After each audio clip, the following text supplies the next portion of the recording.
With the release this week of hundreds of documents related to the late Jeffrey Epstein, we now know the names of nearly 90 people who were in some way involved with the disgraced financier who killed himself in a jail cell ahead of a trial over sex trafficking charges back in 2019.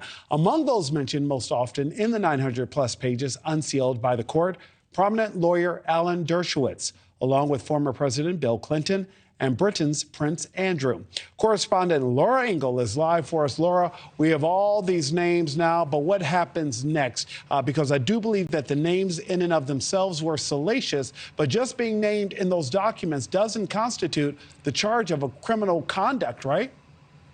That's right, Nick. And, you know, we have to remember these names have been in these documents and on the radar of investigators for many, many years. So while it is new to us, it's not new to them. But what is new is learning what was going on behind the curtain, so to speak, of how Jeffrey Epstein and Ghislaine Maxwell's world was operated and who was along for the ride. Now, the records unsealed yesterday are just part one of what is expected to be 5 document releases. It includes transcripts of depositions in the defamation lawsuit between Epstein's partner Ghislaine Maxwell and accuser Virginia Giuffre. And while the public digests the names on this list, last night it was like drinking from a fire hose. Many who knew they were coming out, others who were surprises, some of those names. We now have a response from Maxwell's lawyer about the document release. Her attorneys telling NewsNation, Ghislaine Maxwell took no position on the court's recent decision to unseal documents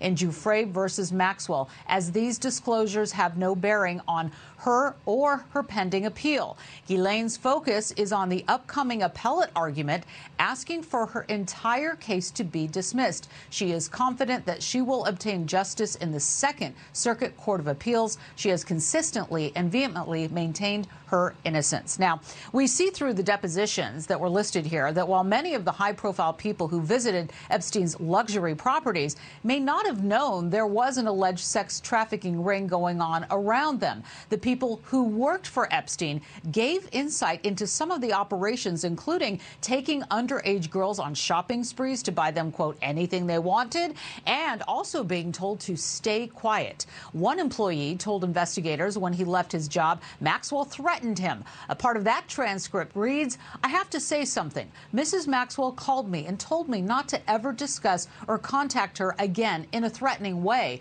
And then when he was asked when this happened, the worker responded, right after I left, because I called one of the friends for a job and she told me she felt intimidated, so he wanted her to keep her out of it.